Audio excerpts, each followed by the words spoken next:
There are moments in life when what you carry begins to disturb the atmosphere. People can't quite explain it, but they can feel it. You walk into a room and the temperature shifts. Doors that others easily walk through suddenly resist you. Attacks rise against you from unexpected places. It isn't because you're weak, it isn't because you're forgotten. It's because your anointing is dangerous. When God marks you, He doesn't just give you gifts. He gives you a mantle. And when that mantle rests on your life, it attracts both destiny and opposition. If you've been wondering why you're under pressure, why resistance intensifies every time you step forward, hear me clearly. It's not ordinary. It's evidence that heaven has placed something powerful upon you. There are battles that seem normal, struggles that most people face, and storms that come simply because life happens. But then there are those battles that feel different, heavier, relentless, almost unexplainable. The kind of battles where you look around and wonder, why me? Why does the pressure never let up? Why does it seem like I'm attacked from every direction? Let me tell you something, when the battle feels unusual, it's because your calling is unusual. Ordinary destinies attract ordinary opposition, but extraordinary destinies attract extraordinary warfare. Think about it, the enemy doesn't waste resources on those who pose no threat. He doesn't pour his energy into stopping someone who isn't carrying something valuable. If your life feels like a battlefield, it's not because you're weak, it's because you're carrying something strong. What you're carrying intimidates hell. What you're carrying disturbs darkness.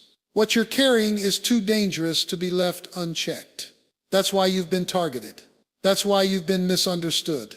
That's why the weight of your battle seems heavier than others. Don't confuse the intensity of your fight with the absence of God. The pressure you feel is not abandonment, it is confirmation. Confirmation that your steps are aligned with destiny. Confirmation that your anointing is more dangerous than you realize. Confirmation that you're stepping into something that generations will benefit from. The battle is the announcement. The warfare is the evidence. If nothing was on your life, nothing would rise against your life. Some of you have been walking through seasons where attacks come back to back. You fix one problem and another rises. You find peace in one area and chaos shows up in another. And you're tempted to believe that you're cursed, forgotten, or unworthy. But hear this clearly, you are not cursed, you are chosen. You are not forgotten, you are set apart. You are not unworthy. You are carrying a dangerous anointing that hell is desperate to silence. The enemy always strikes hardest at the ones carrying the most weight. Look back at your story. The moments of deepest attack weren't random. They were strategically placed around the moments of your greatest breakthrough. Right before you stepped into opportunities. Right before you found new strength. Right before God opened doors, you faced storms that almost crushed you. But notice something, they didn't destroy you. They didn't erase you. You're still standing. That means the attack failed and the calling remains. If the devil is fighting you harder, it's because heaven is preparing you greater. If you feel like hell has unleashed its fury, it's because heaven has released its assignment. You are not just walking through trouble. You are walking toward transformation. You are not just carrying pain, you are carrying purpose. You are not just facing warfare, you are facing the proof of your worth in the kingdom. So the next time you feel the heat of the fire, remember that gold is tested in flames. The next time you feel the weight of the storm, remember that only strong ships are sent into deep waters. The next time you wonder why your battles seem to come from every angle, remember that unusual battles are reserved for unusual callings. You are not ordinary. You are not average. You are not overlooked. You are chosen, set apart, and entrusted with something heaven considers dangerous enough to be protected by warfare. There comes a moment in every destiny-driven life where God begins to separate you. Friends that used to walk with you drift away. Circles that once celebrated you can no longer understand you. Invitations dry up. Conversations grow quieter. Suddenly it feels like the phone doesn't ring as often, the room feels emptier, and the silence feels louder. And you start to wonder, did I do something wrong? Did I lose favor? Am I being rejected? No, you're being prepared. Isolation is not the absence of God's hand, it is the evidence of His hand. When God marks your life with a dangerous anointing, He will not allow you to stay common. He will not let you blend in. He will not permit you to be shaped by noise when He needs you sharpened by silence. Preparation always requires separation. Think about the seed. Before it breaks into life, it must first be buried in the dark alone, hidden, pressed by soil. But even in that hiddenness, the seed is becoming. Growth is happening where no one sees it. Expansion is taking place underground. Your hidden season is not a punishment. It is protection. God shields you from distractions so He can pour revelation. He hides you from the spotlight so He can strengthen your spirit. He removes certain people from your path because what He's about to birth in you requires focus, not confusion. It's in the quiet place that your roots go deeper. It's in the silent season that your character is refined. And it's in the moments you feel most alone that heaven is closest. Some of you are grieving over connections that walked away. People you thought would stay forever suddenly turned their back. But here's the truth.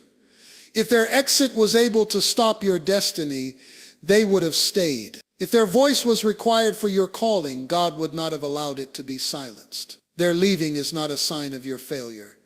It's a sign of your promotion. Because the higher God takes you, the smaller your circle becomes. Not everyone can breathe at the altitude you're being raised to. Look back at the lives of the great ones. Before the oil flowed, David was left in the fields alone with sheep. Before the crown rested, Joseph was thrown into pits and prisons. Before the fire fell, Elijah sat by a brook with only ravens for company. Isolation is always the classroom of elevation. You may not like it, but it's shaping you. You may not understand it, but it's preparing you. Hook your heart into this reality. God is not trying to hurt you by isolating you. He is equipping you. He is stripping away what cannot go with you. He is silencing voices so you can hear His voice more clearly.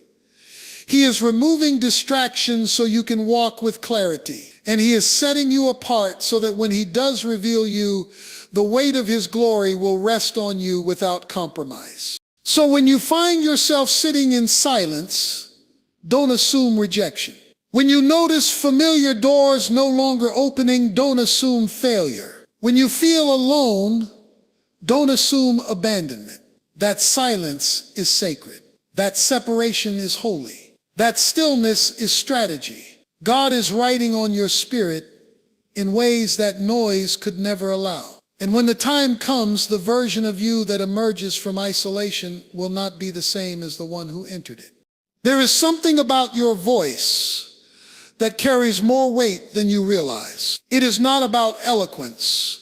It is not about how polished your speech may sound. It is not about the size of your vocabulary or how impressive your words appear on paper. It is about the authority that backs your voice. When heaven has placed a mantle on your life, your words are no longer just words, they are weapons. When you speak, it's not just sound, it's spirit. When you open your mouth with boldness, the atmosphere has no choice but to respond.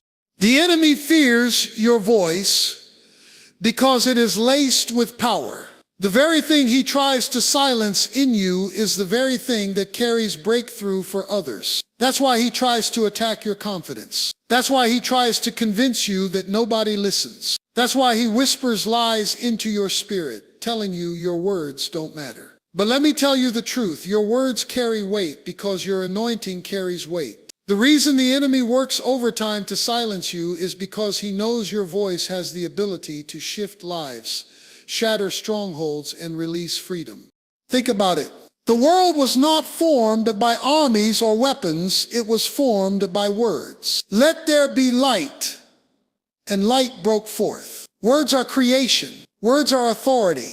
Words are kingdom currency. And when God has anointed you, he has given you access to that same creative authority. You don't just speak to communicate, you speak to command. You don't just talk to fill silence, you declare to shape destiny. Your declarations are not empty, they are heaven-backed decrees. Some of you have been silent for too long. You've allowed fear to muzzle you. You've let shame convince you that your past disqualifies you from speaking. But here is your reminder.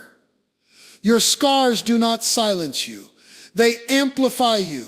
Your testimony carries authority that no textbook could ever teach. Your journey gives your words a weight that no platform could fabricate. Every time you open your mouth with faith, chains are threatened. Every time you declare truth, darkness trembles. Every time you pray with conviction, heaven responds. Hook this into your spirit. Your voice is not small. Your voice is not powerless. Your voice is not insignificant. Your voice carries echoes of eternity because it is fueled by the Spirit within you. When you speak with faith, it is not you alone who is speaking. It is heaven partnering with your words. That's why the enemy resists your prayer life. That's why he tries to distract you when it's time to declare. That's why he tries to keep you silent in moments where you should roar. Because he knows that if you ever fully understood the authority of your voice, his grip on situations around you would break instantly. You were not created to whisper in defeat. You were created to declare in victory. You were not designed to live with a muted faith.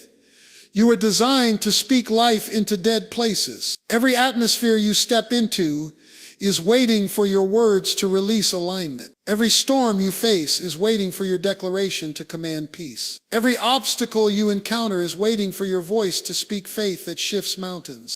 Do not underestimate what comes out of your mouth. The same spirit that raised the dead, the same power that spoke galaxies into existence, the same authority that silenced storms now flows through your words. When you speak in faith, you are not just communicating, you are legislating. You are establishing heaven's will on earth. You are enforcing kingdom authority in territories the enemy thought he owned. And that is why your voice cannot remain silent. There are seasons when you walk through fire so hot, you wonder how you will make it out. The flames of pressure, the intensity of trials, the weight of battles that seem relentless, it can feel overwhelming. But what you don't realize is that while the fire is meant to refine you, it also prepares you for favor. Favor doesn't show up in spite of the fire. Favor shows up because of the fire. What tried to burn you will end up becoming the platform that elevates you. What tried to consume you will end up announcing you. The heat you're facing is not the end. It's the evidence.